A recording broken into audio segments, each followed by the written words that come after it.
بسم الله الرحمن الرحیم. الحمد لله و الصلاة و السلام علی رسول الله صلی الله علیه و سلم و علی آله و صحبه اجمعین. دمی آیت 75 یک مرتبه مراجعه بکنید. در سوره توبه یک اشتباه شده بود در آیت 75. در آیت 75 اینجا تو اشتباه شده بود که و منهم من عاهد الله لئن آتانا من فضله، و بعضی از منافقان کسایی بودند که میگفتند اگر بر ما از فضیلت الله داده شود لنصدقن. این از پیش ما اشتباه شده بود. ما گفته بودم که ما شما را حتما تصدیق میکنیم. این به معنای تصدیق نیست، اینجا این از صدقه گرفته شده است. یعنی او میگفت در شأن نزولش اینجا تو گفته شده که همین شخصی که به نام ثعلبه بود، نه، ثعلبه ابن حاطب، ای آمد پیش رسول الله صلی الله علیه و سلم، میگی گفت که یا رسول الله ادعو الله ان یرزقنی مالا. گفت دعا کو برای الله که بر من الله مال بده. باز میگه رسول الله صلی الله علیه و گفت که اگر کم باشه که حق شبیت ای خوب است نسبت به کثیری که لا تطیقه. رسول الله صلی الله علیه و گفت این مال کمی که تو بتانی که حق شبیت ای خوبتر است نسبت به ای که زیاد باشه باز تو طاقت امو ادای حقش نداشته باشی. بازی گفت که والذی بعثک بالحق، به او ذات سوگند است که تو را به حق مبعوث کرده، لئن رزقنی الله مالا لاعطین کل ذی حق حقه، که اگر الله بر من مال بده من برای هر صاحب حق حقش میتم. باز میگه رسول الله صلی الله علیه و برازی دعا کرد وقتی که مالش زیاد شد باز ای ابا ورزید از امو دادن صدقه. و این آیت شریف درباره این مسئله همین نازل شده است که الله متعال درباره زمین نازل شد. دمی آیت 75 و منهم من عاهد الله، و بعض از ایشان من کسانی هستند که عاهد الله عهد میکنه با الله، لئن آتانا من فضله، اگر الله بر ما از فضلش یعنی از مال بده باز ما حق از او را ادا میکنیم، لکن وقتی که الله برشان داد بخیلوا به، به او بخیلی میکنیم. عاهد الله لئن آتانا من فضله لنصدقن، یعنی ما حتما چی میتیم؟ صدقه میتیم. از ما اشتباه شده بود، ما گفته بودم که تصدیق میکنیم. ما فکر میکردیم که از صدق یصدق و تصدیقا است، لکن در شأن نزولش این تو گفته شده که ای گفته که لنصدقن، ما حتما امر لطفا اصلاح بکنین که ما حتما صدقه میتیم از امون مال خود حقش ادا میکنیم ولا نکونن من الصالحین. واضح شد انشاءالله. همین یک اشتباه شده بود در آیت 75، از تصدیق گرفته نشده، از صدقه گرفته شده. درس امروز ما و شما با آیت 112 هم است. آیت 112 هم ما و شما میخوانیم انشاءالله. شروع میکنیم. سوره توبه هست. سپاره 11 هم باز بکنین، سوره التوبه را باز بکنین، سوره 9 هم از سوره توبه و آیت 112 هم ما و شما انشاءالله تعالی میخوانیم که الله متعال صفات مؤمنای حقیقی را میگه. اعوذ بالله من الشیطان الرجیم. بسم الله الرحمن الرحیم. قرآن عظیم الشان همیشه بحث های مقایسوی را مطرح میکنه، مقایسه میکنه بین انسانهای مؤمن و بین انسانهای بیدین، منافق، کافر. صفات مؤمنین بیان میکنه، صفات منافقین بیان میکنه، صفات جاهلیت بیان میکنه، تا ای که انسان مثلا کل صفات بشناسه، در روشنایی باشه، بفهمه که اینی مثبت است، اینی منفی است، اینی درست است، اینی غلط است، اینی حق است، اینی باطل است. بنابراین روز به روز وقتی که انسان قرآن خوانده میره همین صفات درک میکنه و میفهمه که والله اینی عیب ها در وجود ما هست، ما باید این عیب ها را از وجود خود حذف بکنم و اینی خوبی ها در وجود ما باید اضافه شود. حالا الله متعال میگه اگر شما میخواین که مؤمنین واقعی و حقیقی باشین اینی صفات داشته باشین، و اصحاب رسول الله صلی الله علیه و سلم همه تو صفات داشتن. اول صفتشان چی بود؟ التائبون. التائب خب ما و شما میفهمیم که تائب یعنی کسی که توبه میکنه، و مراد از توبهشان علما میگن که والمراد من توبتهم ترکهم للشرک. منظور از توبه چی است؟ ترک شرک است. یعنی بزرگترین گناه و خطرناکترین گناه که بسیاری کسا از او توبه نمیکنن، در او اصرار میکنن، این شرک است. اصحاب رسول الله صلی الله علیه و سلم از شرکیاتی که در عصر جاهلی به او مبتلا بودن از این توبه کردن، ترک کردن. شرک در ذات وجود داشت در عصر جاهلیت. یهود میگفتن که مثلا عزیر پسر الله هست، نصارا میگفتن که عیسی مسیح پسر الله هست، مثلا بت پرستایی که میگفتن ما ملت ابراهیم علیه السلام هستیم، با وجود از اینکه که اونا میگفتن ما پیرو موسی علیه السلام هستیم، باز شرک در ذات داشتن. و دیگه میگفتن ما پیرو عیسی علیه السلام هستیم، شرک در ذات داشتن، میگفتن عیسی مسیح پسر الله هست. قریشی ها میگفتن ما پیروان کی هستیم؟ پیروان ابراهیم علیه السلام هستیم، اسماعیل علیه السلام هستیم. باز اینا چی میکردن؟ میگفتن ملائکه دختران الله هست. بناهن شرک در ذات داشتن، شرک در صفات داشتن که صفات الله را به مخلوقات میدادن، به بت‌ها میدادن. مردم حبشه صفات الله را به اصحاب قبور میدادن، صاحبای قبر میدادن، زیارت‌ها داشتن، قبرها داشتن. اینال به این شکل یهود و نصارا مشکلات دیگه داشتن. اینال صحابه بسیار مردم به بسیار چیزا مبتلا بودن. بعضیا متأثر به اعتقادات یهودیت شده بودن، بعضیا متأثر به اعتقادات نصرانیت شده بودن، بعضیا متأثر به قبر پرستی های حبشه شده بودن. لعن الله الیهود و النصارى اتخذوا قبور انبیائهم مساجد. رسول الله صلی الله علیه و آله میگه که لعنت الله شد سر یهود و نصارا. چرا؟ میگه اینا گرفتن قبرهای پیغمبرای خود سجدگاه گرفتن، به قبر سجده میکردن، به قبر رکوع میکردن. لعنت الله سر از اونها نازل شد. آل التائبون، منظور از تائبون در اینجا میگه کی هست؟ میگه کسایی هستن که توبه میکنن. اولین توبه انسان باید از چی بکنه؟ از شرک بکنه. و توبه‌ای که صورت میگیره از شرک باشه و یا از سایر گناه های دیگه باشه، توبه چه وقت قبول میشه؟ میگه 4 شرط داره توبه. شما باید 4 شرط توبه رو یاد داشته باشین. ترک است، ندامت است، عزم است و رضایت است. 4 شرط. شرط اولش ترک است. چی معنی ترک است؟ الاقلاع را میگن در زبان عربی، الاقلاع الفوری. وقتی که شما تائب هستین باید امو گناه را فوراً ترک بکنین، فوراً ترک بکنین. اگر کس میگه که باز ثبات توبه میکنم، باز یک هفته بعد توبه میکنم، باز ریش صفحه شدم توبه میکنم، باز که این کار شد توبه میکنم، این باز میگه تائب نیستی، دروغ میگن.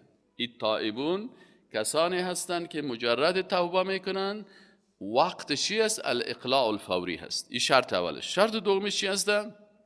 ندامت است. کسی که از یک گناه توبه میکنه باید به او گناه نادم باشه، پشیمان باشه. اگر یک کسی توبه میکنه لکن از اعمالی که کرده پشیمان نیست، میگه نه خوب کردم اون کارا را کردم، مال دیگه نو توبه کردیم، اما از کارهای سابقه هم من خوب پشیمان نیستم، پس این هم تائب گفته نمیشه. دوم تائب باید 4 شرط داشته باشه. شرطش است که اقلاع فوری، عاجل ترک بکنه، ندامت به گناه خود پشیمان باشه، عزم قوی داشته باشه که بر نمیگردم. اما ای که میگه من توبه میکنم در زبان لکن باز میگه اگر باز یافتم بازی کار میکنم، بازی تائب نیست، توبه نکرده. 4م شرطش چی است؟ 4م شرطش است که همین توبهش به خاطر رضایت الله باشه. اگر به خاطر رضایت الله نبود، به خاطر ترس من حالا زنا نمیکنم، به خاطر ازی که من مبتلا به HIV نشم، ایدز مرا نگیره، ما والا گناه نمیکنم به خاطر که باز مرا پلیس نگیره، باز میگه این هم تائب گفته نمیشه. التائبون که صفت مؤمنا هست، اینا ای 4 صفت می داشته باشن و این در حقوق الله هست. اما توبه از حقوق عباد باز میگه چی شرط داره؟ میگه توبه در حقوق بنده ها، اگه حق بنده رو تلف کردی باز شرط 5می هم داره. 4 شرطی هست. شرط 5میش چی هست؟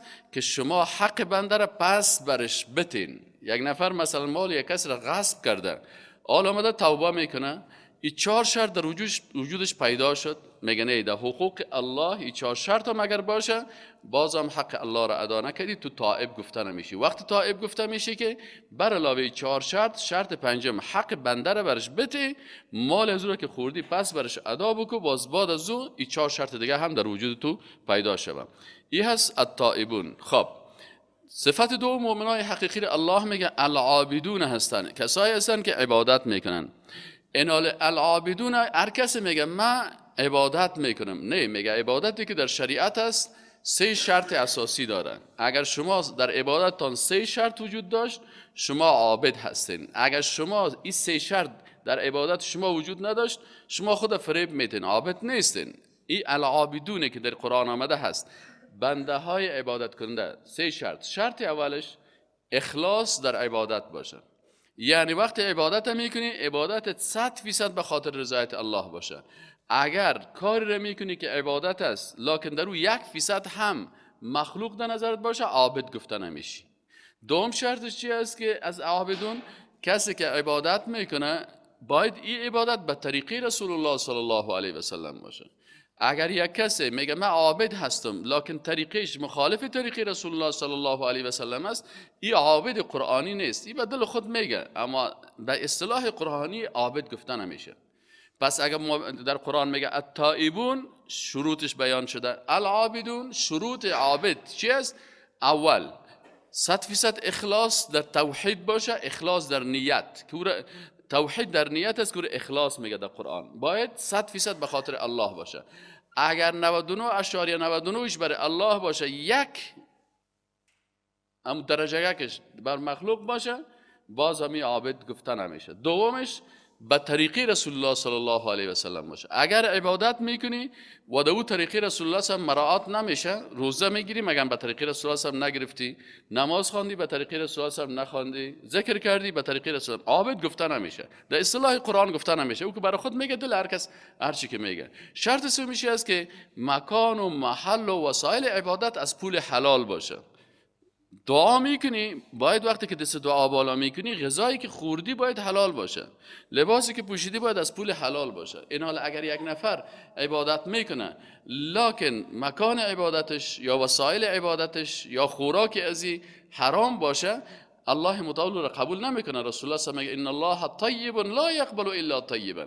حج میری از پیسه حرام، رشوت، غصب، اختطاف، چور، سرقت، باز حج میره، الله قبول نمیکنه، میره بیچاره زحمت خدا میکشه، اما عابد قرآنی نیست.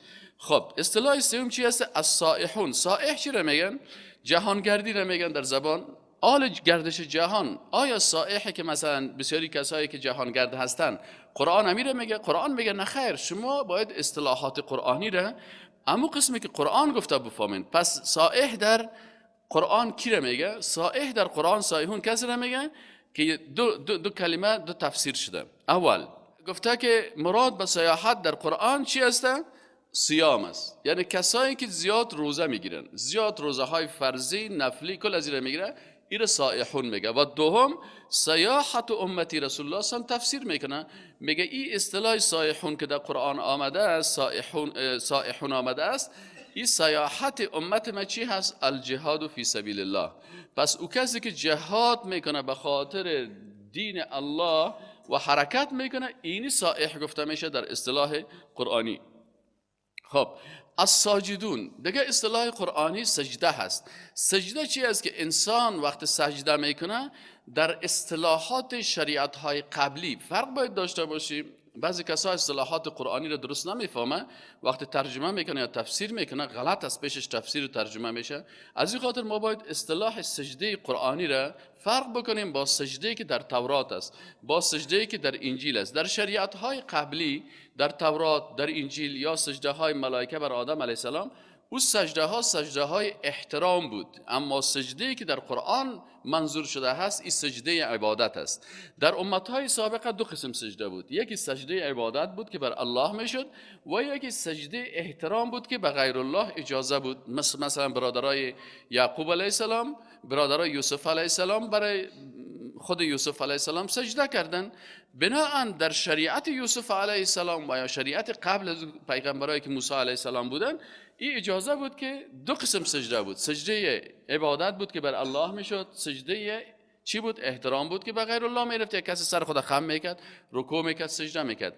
در اصطلاح قرآن وقتی که آمد، رسول الله صلی الله علیه و سلم گفت که در شریعت رسول الله صلی الله علیه و سلم و در اصطلاح قرآنی فقط یک قسم سجده هست، سجده عبادت است. ما سجده احترام نداریم. از این خاطر رسول الله هم گفت اگر مثل امتهای قبلی سجده احترام وجود می داشت، ما خانم ها را می گفتم بر شوهرایتان سجده احترام بکنین. اما چون سجده احترام وجود نداره، من امیر به خانم ها هم نمیگم که کارا بکنن. اینا اگر یک خانم بر شوهر خود سجده میکنه، یک پادشاه مثلا رعیت بر پادشاه خود سجده میکنه، پیروای پیغمبر بر پیغمبر خود سجده میکنه، در شریعت رسول الله صلی الله علیه و سلم، در اصطلاح قرآن، این ساجد به غیر الله شرک است. سجده به غیر الله در شریعت الله شرک است. چرا الله گفته که لا تسجدوا بر شمس و بر قمر و بر مخلوقات و به چیزا باید سجده نشه؟ سجده عبادت است و عبادت خاص بر الله گفته شد. پس وقتی قرآن عظیم شان میگه الساجدون ای یعنی سجده عبادتی که در شریعت رسول الله صلی الله علیه و سلم است و این سجده فقط بر الله میشه. حالا ما میتونیم سجده احترام بکنیم؟ نه خیر. در شریعت رسول الله صلی الله علیه و سلم در قرآن سجده احترام وجود نداره که ما به خاطر احترام کسی بر از او سجده بکنیم. این حال قرآن عظیم شان میگه التائبون توبه کننده ها، فهمیدیم شرایطشه. العابدون فهمیدیم که کسایی که عبادت میکنن. الحامدون حمد گفتن است. یعنی در شریعت اسلامی که است حمد قید شده، حمد ثنا و صفت، مطلق حمد، مطلق ثنا و صفت برای کی است؟ لله. الحمد لله رب العالمین. بناهن مسلمان حق نداره که حمد بغیر از الله حتی بر پیغمبر بگویم. خیلی بر پیغمبر چی بگویم؟ میگه ان الله و ملائکته یصلون علی النبی. برای نبی که از چی است؟ حمد چی است؟ حمد نیست، برای نبی صلوات است. الله صلات برش گفته، ملائکه صلات گفته برش، و یا ایها الذین آمنوا صلوا علیه و سلموا تسلیما.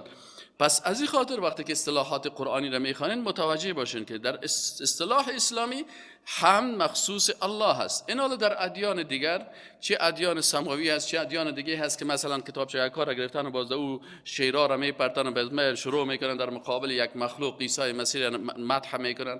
رسول الله صلی الله علیه و منع کرد، گفت لا تطرونی کما اطرت النصارى ابن مریم. شما اینمی افراد در ثنا و صفت اینمی رو بر من نکنین. من زیاد توصیف و حمد و ثنا و صفتی گپا نکنین، مثل که نصرانی‌ها عیسی پسر مریم کردین. اگر میخواین مرا احترام بکنین، بگوین که عبدالله و رسوله، اشهد ان محمدا عبده و رسوله، من بنده الله هستم و رسول الله هستم. این صفات غلطه برای من نتین. پس مؤمنایی که حمد حقیقی میگن حامد گفته میشن، یعنی حامد حقیقی کسی است که تنها حمد الله را میگه. چرا حمد توحید ما داریم در حمد گفتن، توحید داریم در عبادت، توحید در عبادت که عبادت مخصوص الله هست. توحید اینال اینجا بیان میکنه که مسلمان واقعی کی است؟ اولا توبه میکنن، موحد هستن. توبه از چی میکنن؟ از شرک میکنن. دوم عبادت میکنن. چی معنی؟ یعنی در عبادات خود شرک داخل نمیکنن، عبادت خاص برای الله میکنن با شرایط قبلا گفته شد. الحامدون بنده های حمدگوی هستند که اینا فقط حمد الله را میگن، برای پیغمبر و برای دیگران درود و سلام میفرستن. حمد که لله، لام تخصیص است، خاص برای الله هست. ایناله السائحون، السائح که است سیاحت امتی الجهاد فی سبیل الله.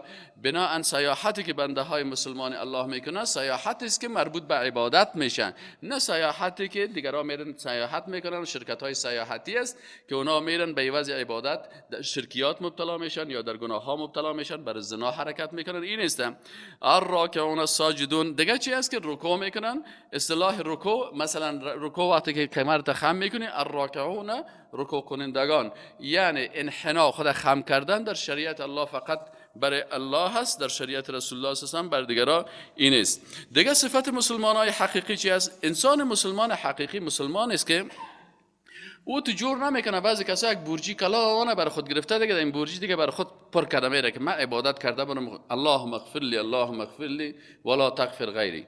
این غلط است. انسان مسلمان واقعی او کسی هست که وقت خودش به عقیده توحید بلد شد حرام نمیشینه. الامرون بالمعروف و الناهون عن المنکر. معروف اینجا چی است؟ توحید است، وحدانیت الله است. اینا امر میکنن مردم به وحدانیت الله، همیشه سعی و تلاش میکنن. این صفت مسلمان ها هست. صحیح مسلمان های واقعی را میگه این صفت دارن، تائب هستن، عابد هستن، حامد هستن، سایح هستن، رکوع میکنن، سجده میکنن. لکن آیا کافی است؟ مقدر میگن نه خیر. الامرون بالمعروف هم هستن و الناهون عن المنکر هستن. امر به معروف میکنن، مردم دعوت به توحید میکنن، به ایمان، اعمال صالحه، تواصوا بالحق، تواصوا بالتوحید، تواصوا بالصبر، این توصیه را میکنن. و ناهون عن المنکر، بعضی کسا میگه مثلا امر بالمعروف میکنم نهی عن المنکر نمیکنم. الله متعال میگه تو صفت کمال، صفات بنده موحد الله را پیدا نکردی، پس تو باید چی کنی؟ در پالوی از این صفات این صفت هم داشته باشی که نهی عن المنکر بکنی. و بزرگترین منکر شرک است در اطاعت الله، در عبادت الله. وقتی که در فامیل، در خانواده این مسائل میبینی، فورا اونا را بفهمان. من را منکم منکرا فلیغیره بیده، میگه اگر شما منکر را دیدین با دستان تغییر بدین، فإن لم یستطع، زورم نمیرسه، فبلسانه، دعوت خو کردن میتونی، والله به دعوت هم زورم نمیرسه، خیلی به قلبت خو بد ببی، خودت هم خو کت رقاصه نرقص، خودت کت سازنده ساز چالان نکو، خودت هم در گناه خود مبتلا نکو، خودت هم در تو مجالس اشتراک نکو، با قلبت که بد دیدی داشت اشتراک نمیکنی. و ذالک اضعف الایمان، رسول الله صلی الله علیه و بسیار ایمانت ضعیف است. فکر باشه وقتی که دعوت با زبان کردن نمیتونی، با دست کردن تغییر دادن نمیتونی، منکره، پس در این صورت چی هستی؟ ایمان تو بسیار ضعیف است. و دیگه صفتش چی است که باید داشته باشه؟ میگه والحافظون لحدود الله، حفاظت از حدود الله شوه. حفظ حدود الله چه وقت میشه؟ وقتی حفظ الله حدود الله میشه که تطبیق شریعت الله میشه. اگر تو شریعت الله را بالای خود، بالای فامیل خود و سعی نمیکنی برای اقامه حکومت اسلامی و خلافت اسلامی، تا خلافت که الله نصیب کرده اینی جاعلون فی الارض خلیفه گفته، برای اینکه سعی و تلاش نمیکنه، بازم تو مؤمن واقعی نیستی و حفظ حدود الله را نکردی. چرا؟ وقتی که تو دموکراسی میخوای، نظام های طاغوتی را قبول میکنی، در حقیقت تو نمیخوای که حدود الله تطبیق شود. خودت میری امضا میکنی که میره قبول دارم، میره قبول دارم، آزادی بیان قبول دارم، آزادی کفر قبول دارم، آزادی شرک قبول دارم، کلاپای زنا را قبول دارم، میره کلش قبول دارم. پس تو دروغ میگی، تو مؤمن نیستی، صفت در وجود تو نیست. اگر حفظ حدود الله را میخوای، باید به خاطر اقامه شریعت الله چی کنی؟ سعی و تلاش بکنی. و بشر المؤمنین، باز الله متعال میگه اگر کسی اینی صفاتی که قبلا ذکر شد، اینی صفات داشتی، چند صفت است، این میاره در وجودت هست، اگر هست باز بر تو بشارت است که تو مؤمن هستی. و بشر المؤمنین. خب ایناله الله متعال بر رسول الله صلی الله علیه و سلم گفت که حق نداری برای مشرکین و برای کسایی که ولو اقارب تو هست که اینا مشرک هستن، برای از اونا چون الله مغفرت نمیکنه، هیچ خود زامت نتی. ما کان للنبی، شایسته نیست برای نبی صلی الله علیه و سلم، والذین، و همچنان شایسته نیست برای کسانی که آمنو ایمان آوردن، ان یستغفروا، این که طلب مغفرت بکنن، للمشرکین، برای مشرکان، ولو کانوا اولی قربا، اگر چی اینمی مشرکین چی باشن؟ از اقاربشان باشن، من بعد ما تبین لهم، بعد از اینکه معلوم شد، لهم برایشان، انهم که امی مشرکین که هستن، اصحاب الجحیم، اصحاب دوزخ هستن. حال یک مشرک پدرت است، پدر کلانت است، کاکایت است، مامایت است، حتی والدین رسول الله صلی الله علیه و سلم، دیگه اینا کلشان گفته که بر از اینا عقل نیست که بر از اینا شما چی کنین؟ برای یک مشرک شما طلب مغفرت بکنین. طلب مغفرت خب برای مؤمن است. مشرک الله هیچ دعای تو را قبول نمیکنه. حتی دعای پیغمبر که مستجاب الدعوه هست، در حق مشرک دعایش قبول نمیشه. حالا یک نفر نظر میکنه به نام مخلوق، باز میگه پیغمبر برای ما شفاعت بکنه، نمیتونه پیغمبر کرده بر تو شفاعت. یک نفر بر قبر سجده میکنه، بر زیر قبر گوسفند ذبح میکنه، در زیر پای عروس مرغ ذبح میکنه، باز اینمی کسی که در می عمل شرکی مبتلا هست، باز میگه خیر است، اگر نشد باز ما چی میگیرم؟ شفاعت پیغمبر ما باشم. پیغمبر صلی الله علیه و سلم الله برش میگه اصلا شایسته نیست برای پیغمبر. ادب یاد میده، ادب اعتقادی رو برای پیغمبر صلی الله علیه و که ای پیغمبر صلی الله علیه و سلم، قبلا شما نمیفهمیدین، بر از اینا طلب مغفرت میکردین، این کارو دیگه نکنین، اجازه نیست، و اگر بکنیم ما دعای تو را قبول نمیکنیم. حتی دعای پیغمبر در قسمت مشرک قبول نمیشه. خب اول یک سوال میکنه، میگه خی ابراهیم علیه السلام چرا این کار کرد؟ بر پدر مشرکش که کافر بود بر از استغفار کرد. الله متعال میگه ابراهیم علیه السلام دو حالت داشت. یکی حالتی بود که فکر میکرد که اگر من دعا کنم برای پدر مشرک زنده ایم، این پدرم هدایت میشه. یعنی تو میتونی برای مشرک در زندگیش چی کنی؟ دعا بکنی که پروردگار این هدایت بکو، طلب هدایت بکنی. اما اگر مرد در شرک، باز دعا کرده نمیتونی. و دوم حالت ابراهیم علیه السلام ای بود که وقتی ابراهیم علیه السلام برش معلوم شد که پدرش دیگه آل در شرک کفر خود بیخی دیگه اما مستوار محکم استاده هست، وقتی که استاده هست، باز ابراهیم علیه السلام میگه براءت خدا از چی کرد؟ اعلان کرد. و ما کان، الله متعال امیر جواب میگه و ما کان استغفار ابراهیم، و نبود استغفار ابراهیم علیه السلام لابیه بر پدرش، الا عن موعدت، مگر از روی یک وعده بود که وعده که این وعده داده بود ابراهیم علیه السلام کی را؟ ایاه، با می پدر خود. برای این گفته بود که ما از الله بر تو مغفرت میخوایم. فلما تبین له، وقتی که میگه برش آشکار شد که انه عدو لله، که دشمن حقیقی الله هست. آل ابراهیم علیه السلام تا بالا نمیفهمید، علم غیب نداشت، میگفت که انشاءالله پدرم دعوت کنم، دعا کنم، مغفرت برش بخوایم، انشاءالله که قبول میشه. دید که این نه دیگه قبول نمیکنه، عدوی دشمن الله هست. هر جایی که بره اونمو دشمنی خدا با الله بیان میکنه. باز میگه ابراهیم علیه السلام چی موقف گرفت؟ این شما باید امت ابراهیم علیه السلام باشین که وقت فهمیدین که یک نفر حقیقتا دشمنی خدا با الله آشکارا بیان میکنه، کارتونای پیغمبر میسازه، مجسمه پیغمبر میسازه، به پیغمبر توهین میکنه، به قرآن توهین میکنه، به مقدسات توهین میکنه. وقتی که 100% فهمیدی که کفر از کفر صریح هست، دیگه عنادی هست و ترک نمیکنه، باز بعد چی کرد ابراهیم علیه السلام؟ تبرع، اظهار بیزاری از اون بود. گفت من تبرع منه، اظهار بیزاری کرد، گفت من از تو بری هستم. ان ابراهیم، یقین داشته باشین که ابراهیم علیه السلام لأواه، بسیار اواه بود و حلیم، بسیار حلیم بود. اواه چی را میگن؟ میگه اصل تواه در زبان عربی اتوجع، یک کسی که سرش یک درد بیاد باز میگه آه آه. و اواه للمبالغه، یعنی بسیاری کسا هستن که بسیار احساس درد میکنن از ترس الله. الله مرا مؤاخذه نکنه، الله مرا نگیره، واه یا الله مرا ببخش. اینو چی میگن؟ اواه میگن. ان ابراهیم، یقینا ابراهیم علیه السلام لأواه، یعنی بسیار دل پرسوز داشت، بسیار آه میکرد از خوف الله. کثیر تأوه من خوف الله بود. حلیم، بسیار بردبار بود. صبور علی الاذى، بسیار حلیم بود. ابراهیم علیه السلام از صفاتش میکنه الله متعال دو صفت داشت، یکی خودش شخصا بسیار فریاد میکرد برای الله که توبهش الله قبول بکنه. بسیار حلیم بود ابراهیم علیه السلام، یعنی سر اذیت ها بسیار چی میکرد؟ صبر میکرد. بسیار از کسایی که گناهکار بودن گذشت میکرد، در مقابل از احسان و عطف میکرد. این حلیم میگه، فی صفت ابراهیم علیه السلام است. آل دیگه موضوع دیگه بیان میکنه که اسباب تقوا چی است قبل از گمراه ساختن. الله متعال میگه و ما کان الله لیضل قوما، الله متعال این گونه نمیکنه که لیضل، تا گمراه بکنند قوما، یا قوم را، بعد از هداهم، بعد از اینکه اینا را هدایت کرده، حتی یبین لهم ما یتقون، تا که بیان کنه بر از اینا که آنچه را که اینا توسط از میتونن تقوا بکنن. پس الله متعال وقتی که یک کس را راهنمایی کرد بر ایمان، اسباب تقوا را برش بیان میکنه. مثل که پیشتر ما و شما خواندیم التائبون العابدون السائحون الراکعون الساجدون الامرون بالمعروف والناهون عن المنکر والحافظون لحدود الله، یعنی کلش شرایطش بیان میکنه. بعد از او که ایره برشان بیان کرد ان الله بكل شیء علیم، یقینا که الله متعال به هر چیز بسیار عالم است. اینال الله متعال صفت مالکیت خدا بیان میکنه و صفات دیگه خدا بیان میکنه. بعضی اوقات صفات خدا به شکل فعل بیان میکنه، جمله فعلیه بیان میکنه، و بعضی اوقات به شکل جمله اسمیه. ان لله له ملک السماوات، یقینا برای الله خاص است مالکیت آسمان ها و زمین. یعنی توحید در تصرفی را میگه. توحید در تصرفی است که تو عقیده داشته باشی که در این کائنات، در این عالم هستی، یگانه ذاتی که تصرف میکنه الله هست. دیگرها در این تصرف کردن نمیتونن مگر به اذن الله. مالک متصرف حقیقی الله هست. این توحید در تصرف میگن. شرک در تصرف چی است؟ که بعضی کسا بعضی از اسباب تصرف به مخلوقات میتن.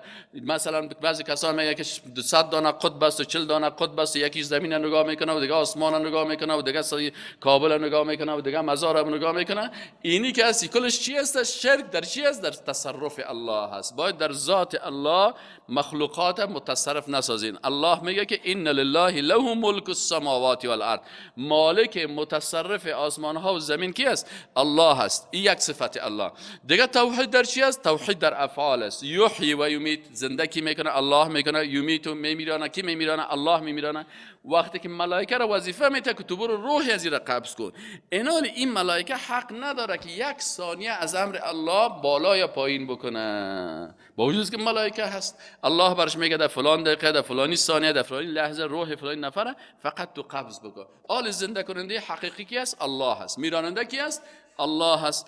و ما لکم من دونه و ما لکم و نیست برای شما من دون الله بغیر از الله من ولی کدام دوست ولا نصیر و نه هم کمک کننده. شما اگر ولی میگیرین که شما را نصرت بکنه و شما را ولایت شما را بکنه نیست بغیر از الله. اینالش اصل ولی و دوست الله هست. اینال مخلوقات چه وقت دوست میگیرن؟ در صورتی که او دوست الله باشه. از این خاطر اولیاء الله باشن. اولیاء الله کی میگه که او دوست الله باشه. و دوستی الله را ما چه قسم ثابت میکنیم که این شخص ولی الله هست؟ قرآن معرفی میکنه که ایمان داشته باشه و تقوا داشته باشه، مطابق قرآن و سنت عمل کرد، دوست الله هست. هر کسی که کرد. لقد تاب، الله متعال میگه یقینا که الله پذیرفت توبه. چی معنی پذیرفت توبه ایشان؟ رزقهم الانابه الی ربهم والرجوع الی الثبات. اینجا توبه که از رسول الله صلی الله علیه و آله پذیرفت الله، رسول الله صلی الله علیه و آله میگه چیز گناهی نکرده بود که توبهش الله قبول بکنه. یعنی الله متعال اینجا برای زنا چی کرد؟ برای زنا تسلیمی برای الله را نصیبشان کرد. الله برشان بسیار ثبات در دین، ثابت قدمی را نصیبشان کرد. لقد تاب الله، یقینا که رجوع نمود الله متعال، پذیرفت الله متعال کی را؟ توبه کی را؟ نبی صلی الله علیه و سلم و از مهاجرین و الانصار، از مهاجرین انصار. پس اینا کسایی که سر صحابه گپ میزنه، این الله متعال میگه که ما صحابه را ولو که اشتباهاتی هم اگر کرده، الله توبه از اونها رو چی کرده؟ قبول کرده. الله میگه من توبهش قبول کردم، تو میگی نه توبهش قبول نیست. تو خود گپ الله را انکار میکنی. اینا الله میگه از مهاجرین انصار ما توبهشون قبول کردیم ولو که اگر از پیشان اشتباه هم شدن. الذين اتبعوه، او کسانی که متابعت کردن از رسول الله صلی الله علیه و سلم، فی ساعت العسرة، در ساعت سختی، من بعد ما کاد یزیغ، چی شود؟ از جای برود قلوب و دلهای فریق منهم، گروهی از ایشان. زاغ یزیغو چی مانا؟ ای قرب ان تمیل قلوب بعضهم من اجل الشدة والمشقة الى التخلف والدعة والراحه. میگه تو سختی آمد که نزدیک قلب ها میل بکنه او طرف بره. به طرف چی بره؟ از این سختی ها و مشکلاتی که سر صحابه آمد نزدیک بود که قلبشان دیگه طرف بره که بیا این دیگه هم ایتالیم دیگه بسیار سختی سرمازیات است. ولکن الله ثبتهم و ایدهم و قواهم. اینا میگه الله متعال سه کار بر صحابه کرد. ثبتهم، اینا را ثابت قدم ساخت. ایدهم، اینا را تایید کرد. و قواهم، و اینا را چی کرد؟ اینا را قوی ساخت. خود زیغ القلوب و انحرافش در دین کفر است. بعضی اوقات اگر یک نفر از دین قلبش دور میشه، ای کافر میشه. اگر از بعضی احکام مثلا انجام نمیده، باز ای گناهکار میشه. اما ای که مثلا بعضی کساس در حالت سختی سرش میایه که بالاخره ای حتی دلش میخواد که از میدان جنگ اوسو شود. لکن الله متعال میگه که امی صحابه با وجودی که می سختی آمده بود و امکان داشت که بعضی کسا در قلبش یک چیزی بیایه که گمش کنه، می معرکه و می جهاد نرم که حال بسیار وضعیت سخت از گشنگی است، تشنگی است، زدن از کشتن از قتل است، چی حالات است که سر ما آمده است. سر از هم الله متعال میگه نه، الله متعال اینا را ثابت قدم نگه داشت و تاییدشان کرد و الله متعال اینا را قوی ساخت. ثم تاب علیهم، بعد از الله متعال توبه از اونها. باز الله میگه که مردم در مورد صحابه باید محتاط باشن که اصحاب رسول الله صلی الله علیه و آله ولو که اگر از کدام لغزش همسرشان شده، الله باز توبه از اونها را قبول کرد. تکرار میکنه تا که انسان در قسمت شخصیت صحابه کدام مشکل شک نداشته باشه. انه یقینا که الله متعال بهم به ایشان رؤوف، بسیار لطف فراوان داشت، و رحیم، مهربان است. یکی رأفت است، یکی رحمت است. رأفت چی است؟ رأفت به معنای دور کردن بدیها. رحمت چی میگه؟ جلب منفعت هاست. الله متعال رؤوف بالایشان بود و رحیم بود، یعنی بدیها و زشتی هایشان دور میکرد و خوبی ها را برشان چی میکرد؟ جلب میکرد. خب حال سه تن از صحابه بودن که اینا از جهاد باقی مانده بودن در غزوه تبوک. ما شما گفتیم در غزوه تبوک مردم 4 دسته شدن. یک دسته موحدین حقیقی بودن، مسلمانای حقیقی بودن که اونا به امرای رسول الله هم حرکت کردن، در غزوه جهاد رفتن. یک تعداد دیگه منافقینی بودن که اونا از اول چال و فریب و نیرنگ جور کردن، بهانه ها ساختن، در معرکه نبر آمدن. یک طایفه دیگه که مسلمان ها بودن لکن تنبلی کردن، وقتی که مسلمان ها پس آمدن خدا در ستون ها بسته کردن و به رسول الله سلام گفتن که تا وقتی که حکم الله نبیاد در قسمت ما نمیشه نه نان میخوریم نه او میخوریم. در ستون ها شخ خدا بسته کردن. این طایفه سیم. طایفه چهارمی از اینا 3 نفر از صحابه بودن که اینا آمدن پیش رسول الله صلی الله علیه و سلم، دیدن که منافقات دلایل بیان میکنن، اینا میتونستن که بعضی از از سخنها و جملاتی را بگوین که خود مثلا از پیغمبر هم اینا را معاف بکنه، لکن اینا صداقت کردن و گفتن که نه یا رسول الله ما هیچ مشکل نداشتیم. امی کعب ابن مالک بود، مراره ابن ربیع عامری بود و هلال ابن امیه بود. این سه صحابی وقتی که کعب مالک میگه که من خودم اشتباه کردم، گفت اشتباه ما چی بود؟ ببین مسلمان واقعی نمیست همیشه که مجرد که اشتباه کردی باید به اشتباه خود اصرار نکنیم.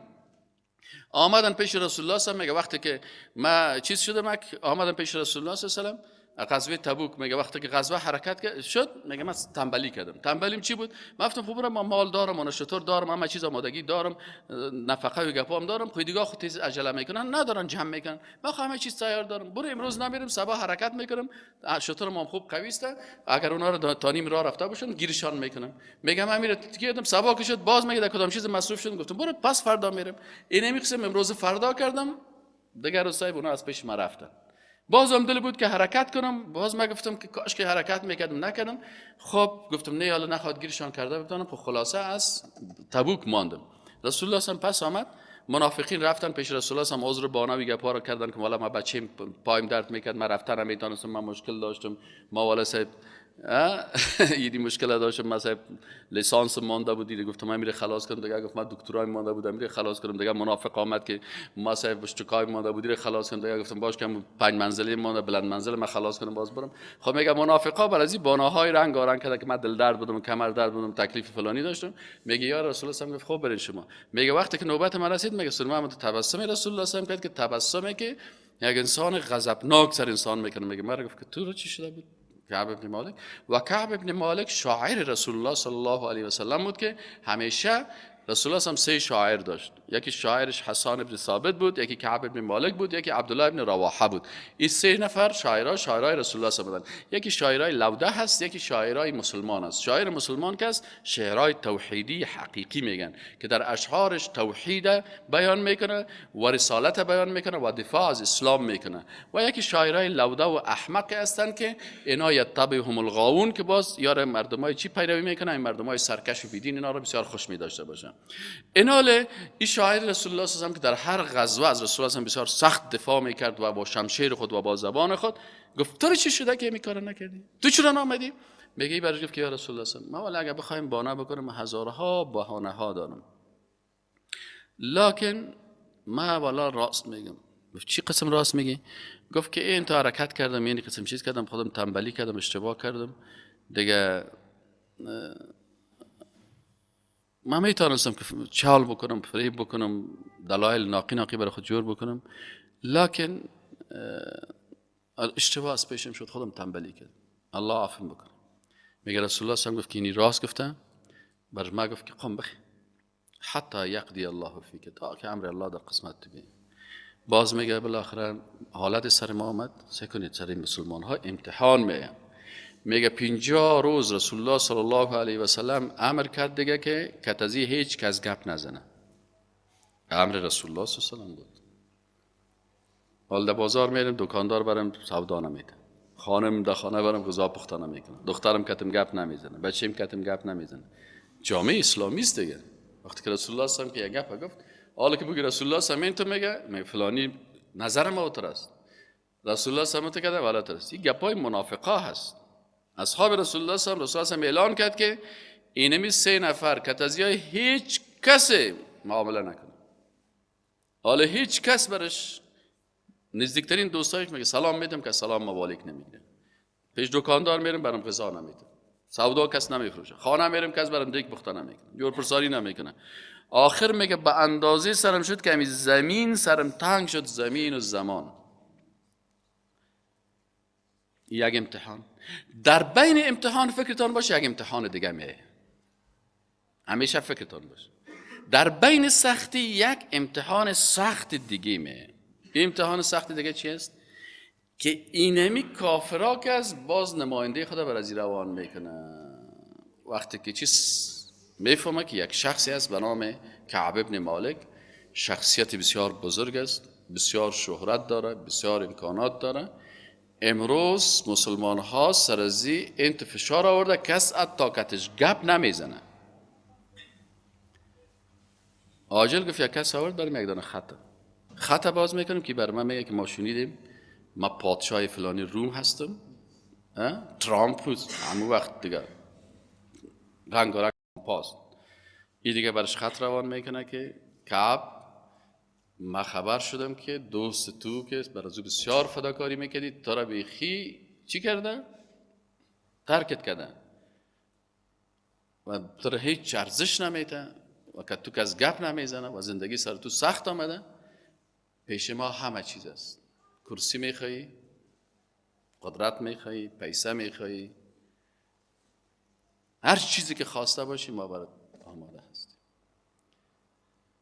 آدم بیدین که است در وقت سختی که برش یک چراغه که سرخ نشان داده شد فوراً میده و سعید آماده هست، تسلیم هستم. چی برم میتین؟ اینی موترک، والا خیر، اینی خانگک، اینی کلیگک، اینی فلانی. کعب ابن مالک میگم که انا لله و انا الیه راجعون. این امتحان کم بود که کافر دیگه امتحان بزرگ دیگر برام آورد. خب میگه بالاخره آخر سختی به اندازه شد که دیگه چیز. خب من میفهمم که انسان مسلمان حقیقی که باشه و میفهمه که هر قدر سختی را الله سر ما بیاره باز الله به ما چی میکنه؟ کمک میکنه. چرا؟ الله از قلب ما با خبر است. درست است من نرفتم، درست است من اشتباه کردم، درست است من سستی کردم، تنبلی کردم، میتونستم برای خود 100 دلیل جور بکنم، دلیل جور نکردم. همین سختی ها را هم قبول کردم. خیر از کتم هیچ کس گپ نزنم تو من تنها باشم. تا ای که میگه یک روز متوجه بود که یک صحابی میگه سرم صدا کرد که ابشر چشمایت روشن. میگه من عزیز که کل چیزم خلاص شد، یک دو جور کالا داشتم و میگم دو جور کالا من براش گفتم بگم آمد برات من. میگه بله. میگه از اینجا دویده رفتم پیش رسول الله صلی الله علیه و سلم.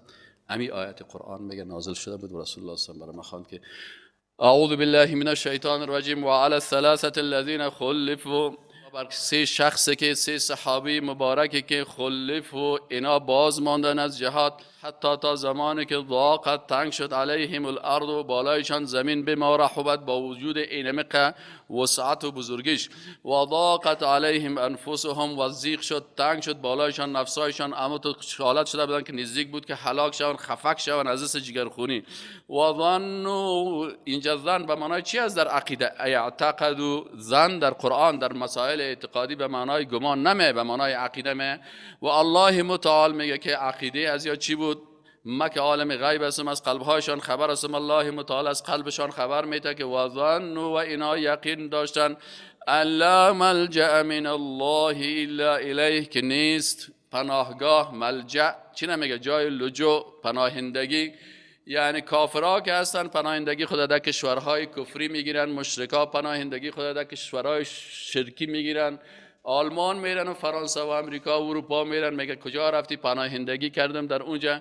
الله متعال میگه که اصحاب رسول الله صلی الله علیه و سلم ایمان عقیدی داشتن، اینا گفتن که لا ملجأ نیست پناهگاهی من الله از الله الا الیه مگر به سوی الله. ما پناه میبرم به طرف الله. الله متعال میگه وقتی من از قلب از اینا خبر شدم که اینا عقیده داشتن که یگانه پناهگاهی مسلمان که از چی است؟ رجوع به دین الله هست، رجوع به الله هست، سجده به الله هست، عبادت به الله هست، قبول کردن گشنگی ها و سختی ها و بم ها و راکت ها و توب ها هست. ثم تاب علیهم. الله متعال میگه ثم سپس تاب علیهم یعنی پذیرفت الله متعال توبه ایشان را لیتوبوا تا توبه بکنن. ان الله یقین داشته باشین ای مؤمنان که الله متعال هو التواب الرحیم که یقینا پذیرنده توبه هست، الرحیم بسیار مهربان است. یا ایها الذین آمنوا ای مؤمنان اتقوا الله به الله تقوا بکنین و کونوا مع الصادقین.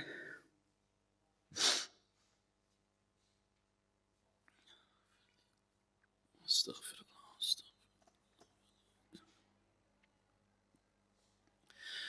یا ایها الذین آمنوا ای مؤمنان اتقوا الله صادقانه به الله تقوا بکنین، احکام قرآن و سنت صادقانه تطبیق بکنین، با الله فریبکاری نکنین، از اشتباهاتان به الله توبه بکنین که در غلطی هستین، در اشتباه هستین. و کونوا مع الصادقین و حقیقتا باشین به امرای مردمای صادق و راستگوی مثل اینمی کعب ابن مالک، مثل هلال، مثل صحابه که اونا صادق و راستگوی بودن. اگر غلطی میکردن باز هم به غلطی خود اعتراف میکردن، از اشتباه میکردن، از اشتباه خود اعتراف میکردن. اگر از پیشان اشتباه میشد با الله و رسولش دلیل بیان نمیکردن، بلکه توبه میکردن، استغفار میکردن. الله متعال میگه و علی الثلاثه الذین، و بر سه کسی که خلفوا باز ماندن از جهاد فی سبیل الله، حتی وقتی که حکم رسول الله صلی الله علیه و بالایشان شد، ضاقت علیهم الارض، تنگ شد بالایشان زمین، بما رحبت، بس با بوامی بزرگش، و ضاقت علیهم انفسهم، دلهایشان بسیار تنگ شد که الله از پیشان خفه هست، رسول الله از پیشان خفه هست، صحابه از پیشان خفه هست. دل تنگ شدن از خفگی رسول الله و اصحاب رسول الله صلی الله علیه و سلم، لکن باز هم عقیده خود از دست ندادن و ظن و عقیده کردن که لا ملجأ من الله، که نیست پناهگاهی نسبت به الله الا الیه، مگر به سوی الله که انسان رجوع بکنه. ثم سپس تاب علیهم، الله متعال میگه فرصت توبه برشان دادیم، لیتوبوا، تا توبه بکنن، الله توبهشان قبول کرد. ان الله هو التواب الرحیم، یقین داشته باشین که الله متعال، یقین داشته باشین که الله متعال التواب، بسیار زیاد است که توبه را بسیار زیاد قبول میکنه، در صورتی که انسان مسلمان قلب پاک و حقیقی داشته باشه، واقعا با الله و رسولش صادق باشه. الرحیم، بسیار مهربان است بر بنده هاش. یا ایها الذین آمنوا، ای مؤمنان، اتقوا الله، تقوا بکنین برای الله، و کونوا مع الصادقین، و واقعا شما امرای مردمای صادق باشین. ما کان لأهل المدینه، شایسته نبود بر مردم مدینه و من حولهم، و کسانی که در اطراف مدینه بودن، من الاعراب، از صحرانشینان، ان یتخلفوا عن رسول الله، که اینا در تخلف بانند، دوری بکنند در جهاد از رسول الله صلی الله علیه و سلم. ولا یرغبوا بانفسهم، و شایسته نیست که برتر بدارن خدا یا نفسای خدا، یا نفسای خدا خوبتر بفهمن از نفس رسول الله کرده. یعنی بگو یا رسول الله اگر زخمی شد ما زخمی نشیم، اگر رسول الله صلی الله علیه و سلم نزدیک بود بالا از میخواستن بکشنش، میگه ما کشته نشیم، زخمی نشیم. خود از رسول الله شایسته نبود که بتن که بگو انو زخمی شو ما زخمی نشیم، و کشته شو ما کشته نشیم، او درد ببینه ما درد نبینیم، ما قرار آرام خواب باشیم، استراحت بکنیم. رسول الله صلی الله علیه و سلم در 40 روز در خانهش غذا پخته نمیشد، آتش دیده نمیشد. این میگه که باید همه روز دیگه ما بار باشه 3 وقته خوردنی خوب بخوریم. میگه شایسته نبود بر از این مردمای مسلمان، اگر مسلمان هستن، که خود برتریت بتن. ذلك بانهم، بخاطر ازی که اصحاب رسول الله صلی الله علیه و سلم و مجاهدین حقیقی کسانی هستند که الله برشان میگه که لا یصیبهم، نمیرسد بر از اینا ظمأ، تشنگی، ولا نصب، ولا کدام سختی، ولا مخمصه، و نه هم حالت گرسنگی شدیدی که مجبور میشن برگ بخورن، مجبور میشن چوب بخورن، مجبور میشن سنگ در شکم خود بسته بکنن فی سبیل الله، در راه الله. ولا یطعون، و نمیگذارن موطئا، در جای یک قدمی را نمیگذارن، یغیظ الکفار، که او قدم های از اونا کافرها را به قهر میاره، باز کافرها به ضدشان تبلیغ میکنن که دهشتگر هستند، تروریست هستند. ولا ینالون من عدو، و اینا نیل نمیرسن به یک دشمنی از دشمنای الله، نیلن یعنی نمیگیرن از دشمنا کدام غنیمت را، الا کتب لهم به، مگر این که نوشته میشه برایشان عمل صالح، اعمال صالحه برایشان نوشته میشه. سختیشان عمل صالح است، گشنگیشان عمل صالح است، تکه تکه شدنشان عمل صالح است، توته پارچه شدنشان عمل صالح است، عبادتشان، حرکتشان، خوابشان، برگ خوردنشان، سنگ در شکم بسته کردنش، کلشان در جمله اعمال صالحیشان نوشته میشه و در ترازوی میزانشان گذاشته میشه. ان الله، یقین داشته باشید که الله متعال لا یضیع، ضایع نمیکنه اجر المحسنین، اجر انسان های محسن و نیکوکار صادق با الله و رسولشه. ولا ينفقون نفقة، و اینا نفقه نمیکنن، صغیرتا، یک نفقی بسیار کوچک، پول کم دارن، امکانات زیاد ندارن، ولا کبیرتا، و یا هم کدام نفقی بزرگ، ولا یقطعون وادیا و قطع نمیکنن یا نمیگذارن از کدام دره کو الا کتب لهم، مگر ای که الله متعال نوشته میکنه برشان تمام از اینه که در دفتر اعمالشان گذاشته شده که اینی قسم از کو لول خورد، اینی قسم تکه تکه شد، اینی قسم بمها سرش افتاد، اینی قسم سختی ها را دید. لیجزیهم الله، تا پاداش بهت الله برشان احسن ما کانوا یعملون، بهتر از آن چیزی که اونا عمل کرده بودن، بیشتر برتر. و ما کان للمؤمنین لینفروا کافه، و این هم شایسته نبود در صورتی که به سریه باشه و رسول الله صلی الله علیه و اختیار میکرد برش جهاد یک تعداده، میگه باز این قسم نبود کل مسلمان ها بیرون برایت، فلولا نفر، پس چرا نمی باشد یک تعدادی من کل فرقت، از هر گروهی منهم از ایشان، طائفتون یک گروه، لیتفقهوا فی الدین، که اینا تفقه بکنن، علم بیاموزن، فی الدین، قرآن و سنت یاد بگیرن، ولینذروا قومهم، و امی علمای متخصصی که قرآن و سنت میفهمن، اینا باز بترسانن قوم خدا از آن صفاتی که ملحدین دارن، آن صفاتی که منافقین دارن، آن صفاتی زشتی که هست یا آن چیزی که نیست، و یا ای که مثلا کسایی که امرای رسول الله هم باقی میماندن، باز اونا آنچه که از قرآن نازل میشد، آنچه که از سنت بیان میشد، باز ایره به اصحاب رسول الله صلی الله علیه و سلم، بر مجاهدینی که در سرایا برآمده بودن، باز بر از اونها بیان میکردن. اذا رجعوا الیهم، وقتی که مراجعه میکرد به سویشان، لعلهم یحذرون، شاید که ایشان بترسن. یا ایها الذین آمنوا، ای مؤمنان واقعی، قاتلوا الذین یلونکم من الکفار، شما قتال بکنین، جهاد بکنین با امرای او کافرایی که یلونکم نزدیک شما هستند، من الکفار از کافرا، ولیجدوا فیکم غلظه، باید کافران بیافن در وجود شما سختی و درشتی را که شما بسیار سخت هستین، درشت هستین، کافرها را قبول نمیکنین، حکومت کفر را قبول نمیکنین، نظام کفری را قبول نمیکنین، کافرها و فرعون و شداد و نمرود و شداد ها و نمرودا و فرعون های معاصر هم نمیپذیرن. و علم و بدانید که ان الله، یقین که الله متعال، مع المتقین، به امرای انسان های با تقوا هست. و اذا ما انزلت، و هنگامی که نازل میشد سورتون، یک سوره، فمنهم من یقول، بعضی از اینها کسایی بودند که میگفتن ایکم زادته هذه ایمانا، کدام شما کسایی است که اینمی نزول آیت ایمان از این زیاد نمود. فاما الذین آمنوا، پس اما کسانی که ایمان داشته باشند، وقتی که آیات قرآن بر از اینا نازل میشه، آیات قرآن برشان بیان میشه، آیات قرآن برشان ترجمه میشه، فزادتهم ایمانا، پس زیاد میکنه ایمانشان را، و هم یستبشرون، و ای بسیار خوشحالی میکنن. و اما الذین فی قلوبهم مرض، و اما کسانی که در قلبهایشان مرض است، فزادتهم رجسا الی رجسهم، ولو که قرآن و سنت برشان ترجمه کنی، تفسیر کنی، بیان بکنی، انوز هم زیاد میشه پلیتی هایی که در قلبشان هست، انوز کفرشان بیشتر میشه، انوز دشمنیشان به امرای موحدین بیشتر میشه. و ماتوا، و در حال اینا میمرن که و هم کافرون، در حالی که کافران میباشه. اولا یرون انهم، آیا نمیبینن که همیشه چگونه مردم میفتنون، امتحان میشون، فی کل عام، در هر سال، مرتن، یک مرتبه امتحان میشن، او مرتین، یا دو مرتبه امتحان میشن. ثم لا یتوبون، باز اینا با وجود از اینکه امتحانات الله سرشان هست، اینا قرار تکاسل و کسالت اختیار کردن، باز از امی کسالت خود توبه نمی کند. ولا هم یذکرون، و از آیات قرآن هیچ درس نمیگیرن، هیچ پند نمیگیرن. و اذا ما انزلت سوره، و وقتی که کدام سوره نازل شود، نظر میکنه بعضهم، بعضی از اینا، الی بعض، به طرف بعضی دیگهش، هل یراکم من احد، آیا میبینه شما را کدام کسی، ثم انصرفوا، باز برمیگردن، صرف الله قلوبهم، الله متعال تغییر میدهد قلبایشان را. چرا؟